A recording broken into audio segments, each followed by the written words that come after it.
പാലക്കാട് ഗോവിന്ദപുരത്ത് അനധികൃതമായി online lottery വിൽപ്പന നടത്തിയ കേസിൽ യുവാവിനെ കൊല്ലങ്കോട് പോലീസ് അറസ്റ്റ് ചെയ്തു.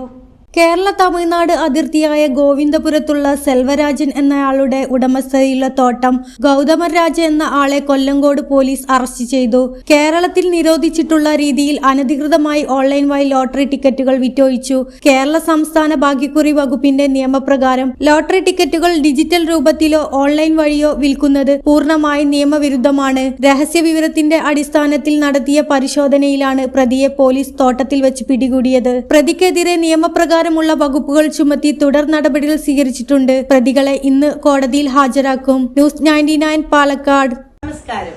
2026 പകുതിയില് ജെനിസിസ് ഏജ് കെയർ എത്തി നിൽക്കുമ്പോൾ ഇതിന്റെ ഒന്നാം ഘട്ടം വളരെ സക്സസ്ഫുൾ ആയി കംപ്ലീറ്റ് ചെയ്യുവാൻ സർവശക്തനായ ദൈവം ഞങ്ങളെ സഹായിച്ചു. ചില മാസങ്ങൾ മാത്രമേ ആയിട്ടുള്ളൂ ജെനിസിസ് ഗാർഡന്റെ പ്രവർത്തനങ്ങൾ ആരംഭിച്ചിട്ട്.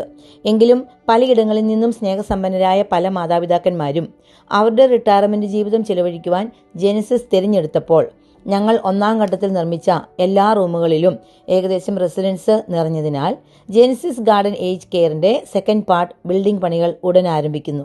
നിങ്ങളുടെ റിട്ടയർമെന്റ് ജീവിതം നിങ്ങൾ തനിച്ചാണോ? നിങ്ങൾ വിഷമിക്കേണ്ട, ഞങ്ങൾ നിങ്ങൾക്കൊപ്പമുണ്ട്. ഞങ്ങളെ കോൺടാക്ട് ചെയ്യുക.